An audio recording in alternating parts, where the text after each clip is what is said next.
Morning everyone, hope you're having a good week. Those grapes are good, they're really nice. So, can you remember anything from last week's story? There was a lot that happened. Talked about Daniel, and one part of the story talked about him and his 3 friends. Remember what happened? They decided to only eat fruit and vegetables. And even after that, they looked better and were healthier than everyone else. But can you remember their names? That's another tricky bit. So they were called Hananiah, Mishael and Azariah. Aha, bit of a trick there. That was their names before they got taken as slaves. And they were renamed Shadrach, Meshach and Abednego. Remember them now? So this week we're going to look at them in a little bit more detail because we saw them in the video last week. A couple of things happened to them that were quite amazing, but we're going to focus on one section this week. We're going to do a bit of an experiment first. So you can do this at home if you like.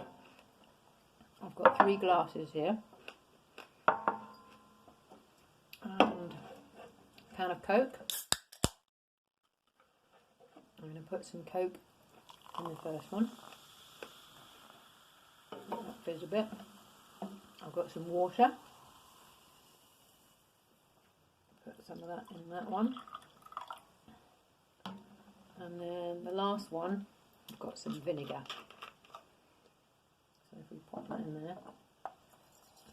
I have to remember which is which because that looks quite like water. It's got a pretty strong smell. So I've also got some 2p pieces. You can see them.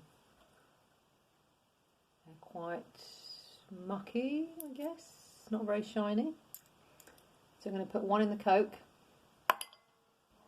one in the water, and one in the vinegar. And we're going to leave them for a few hours and see what happens to them. And maybe you can try and guess, what do you think? What happens to the one in the Coke? What happens to the one in the water? What happens to the one in the vinegar? So this week the story is about Shadrach, Meshach and Abednego and when they got put into something and what happened to them then. So have a look at the video and remind yourself some of the story, and it'll give you a bit more detail of why they went into this thing and what happened next.